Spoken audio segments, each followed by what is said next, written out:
జపము ధ్యానము. జపం చేయడం అంటే మనం ప్రశాంతం చక్కగా కుదురుగా కూర్చొని మనకి నచ్చిన దేవుణ్ణి, ఒక్క స్వామినే స్వామి చెప్పట్లేదు, మనకి నచ్చిన దేవుణ్ణి అలా స్మరించుకోవడం, ధ్యానం చేయడం.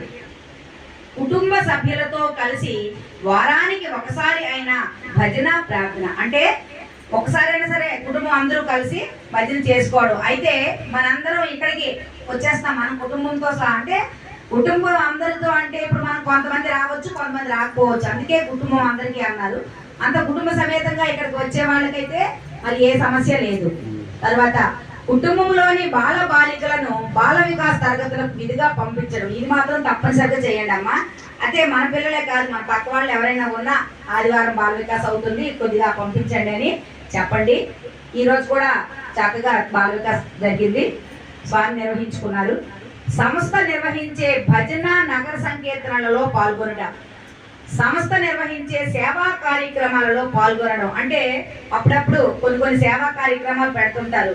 ఫర్ ఎగ్జాంపుల్ మొన్న సిరిపోతున్న యాత్రప్పుడు అదే మంచినీటి చలివేంద్రం సేవ పెట్టారు, మజ్జిగను ప్రసాదం పెట్టారు. అలాగే సంఘం యాత్ర జరిగేటప్పుడు అక్కడ సేవ కోసం వెళ్ళారు. ఇలాగా ఏవైనా సేవా కార్యక్రమాలు పెట్టేటప్పుడు మనం కూడా మనవంతుగా మనం సహాయం చేయడానికి ప్రయత్నం చేయాలి. సాయి సాహిత్యము నిత్యము 30 నిమిషాలైనా అధ్యయనం చేయడం, అంటే చదవాలి. చదవడం రాని వాళ్ళు తినొచ్చు, ఏం పర్వాలేదు. సాయి సాహిత్యం ప్రతి ఒక్కరితో మృదువుగా ప్రేమతో మాట్లాడడం, మాట్లాడేటప్పుడు మాటే అన్నిటికీ మూలం, ఇది అక్షర సత్యం. ఎందుకంటే అనుభవంతో ప్రతి ఒక్కరితో కూడా మనం మాట్లాడేటప్పుడు ప్రేమతో మాట్లాడాలి. పరులను గురించి ముఖ్యంగా వారి పరోక్షంగా చెడుగా మాట్లాడుకోకూడదు. అంటే వాళ్ళ గురించి వాళ్ళు ఎవరు మాట్లాడకపోతే ఏమీ ఉండవు.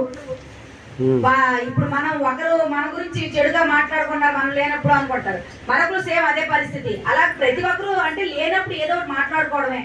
అలాగే ఏది లేకుండా ఉన్నామనుకోండి, ఎవరికి ఎటువంటి అరమరికలు ఏమీ ఉండవు.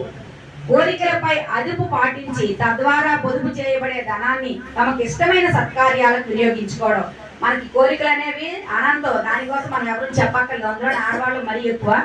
అయితే కొంచెం మనం దాన్ని కంట్రోల్ చేసుకొని ఆ వచ్చే డబ్బులతో మనకి నచ్చిన సత్కార్యం ఏదో ఒక మంచి పనికి ఉపయోగించమని స్వామి చెప్తున్నారు. ఈ 9 ఆచరించడం వల్ల మన జీవితం ధన్యం. ఎన్ని పూజలు నోములు చేసిన కన్నా ఈ 9 పాటిస్తే చాలు స్వామికి.